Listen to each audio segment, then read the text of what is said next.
ハロー、主婦の青です。今日はアクシーインフィニティを紹介するときにお役に立てればと思い、アクシーの IR 情報のような、投資家情報のようなものを読み漁りましたので、紹介いたします。まずはこんな方。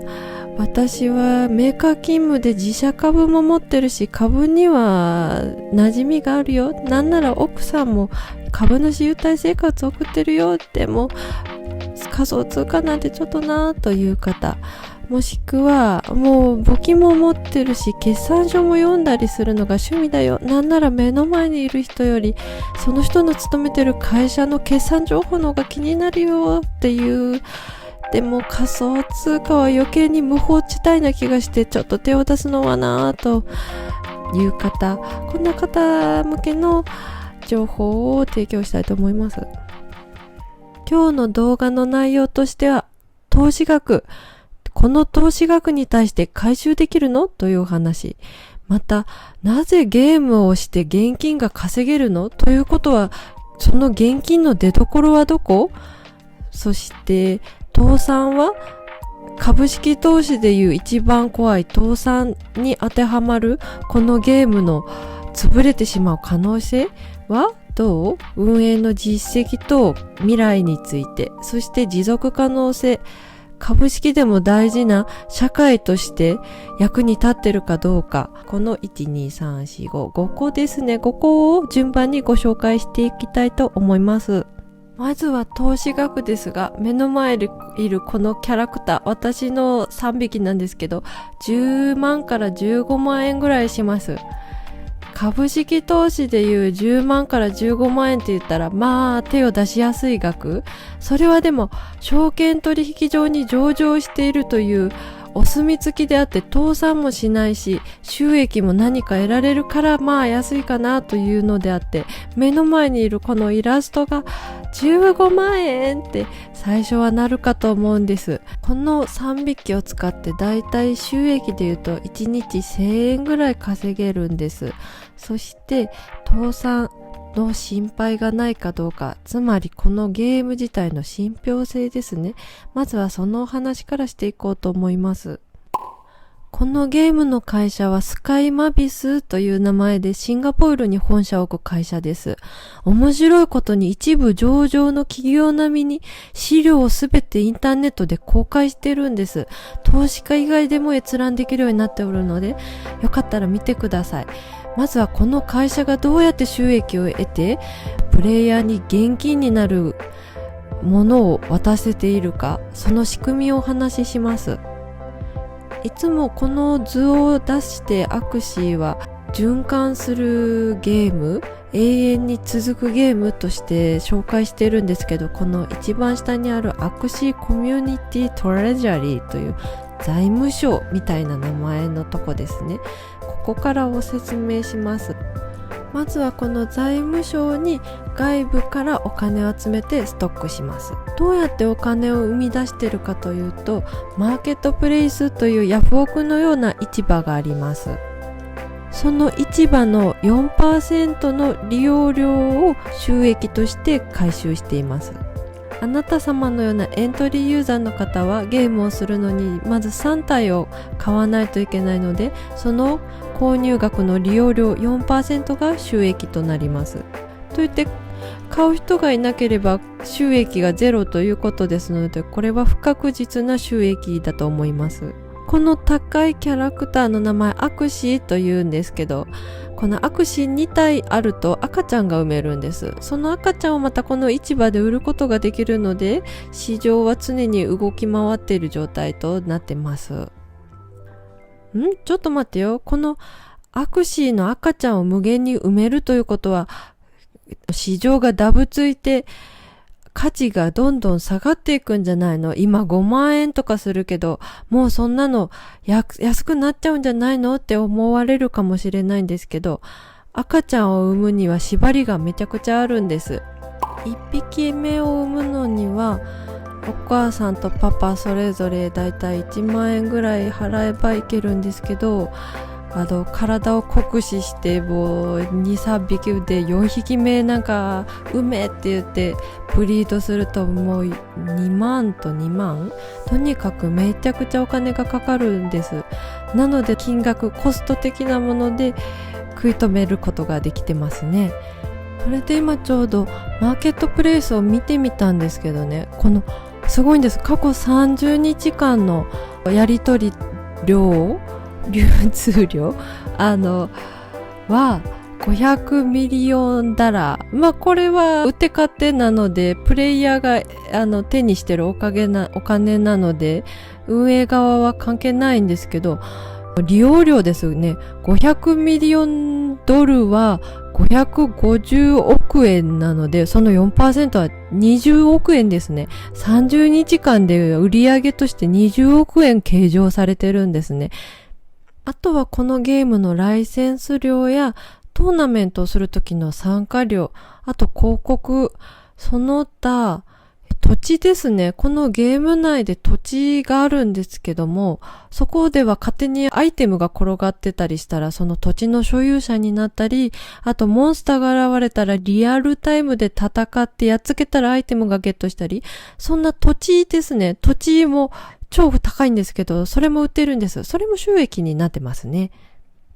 そしてまたこの図に戻るんですけど、この AXS ホルダー、AXS の所有者の部分ですね。さっきも話に出たかな。AXS っていうのは所有権って言ったらややこしいので株式かな。このゲームの株式みたいなものがあるんです。これを現金とつなげて発行してるんです。そんなわけのわからない株式なんか持ってどうするのみたいに思うんですけど、この AXS はブリード、赤ちゃんを産む時にも使う必要なものですし、これを持ってると配当、株式と一緒で配当を受け取ることができるんですね。また株式と一緒のようにこの議決権のようなゲームを作る中で権利ももらえるんです。ちなみにこの配当はどっから出てるかっていうと、さっきの言った財務省の中から出てるんです。なのでここでもちゃんと循環型ではありますね。じゃあゲームの運営側がこの AXS を無限に大量に発行したら超儲けれるじゃん。いいな、ゲーム作った人って思われるかもしれないんですけど、決まってるんです。この AXS の走行供給量。これ以上は絶対にこの世に出回ることがないっていう量が2億7000万です。2億7000万個を64ヶ月、4年ぐらいかけて徐々に流通させていくという計画が公に発表されてるんです。2020年の12月のホワイトペーパーにあるので、これも載せておきます。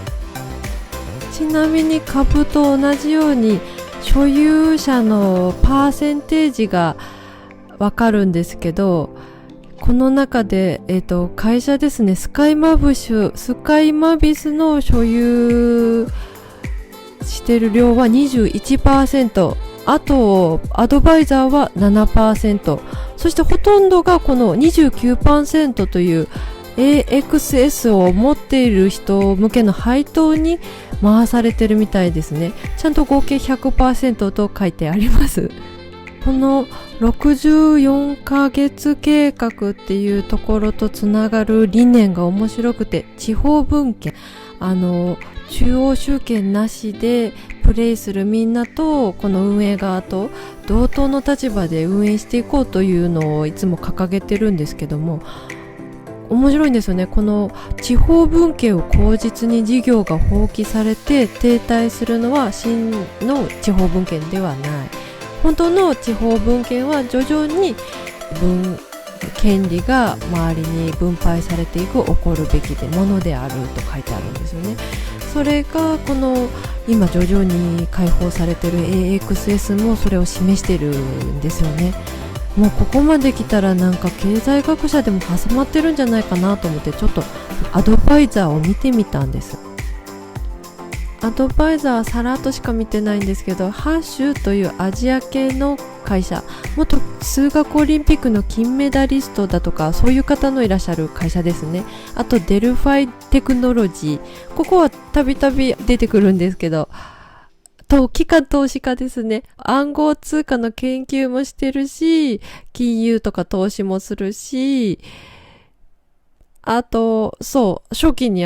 超高級なこのキャラクターを買って、すごい投資で成功してるとこですね。元ドイツ銀行のリスク部門出身の方だとか、つまり、先を見通して、分析して、投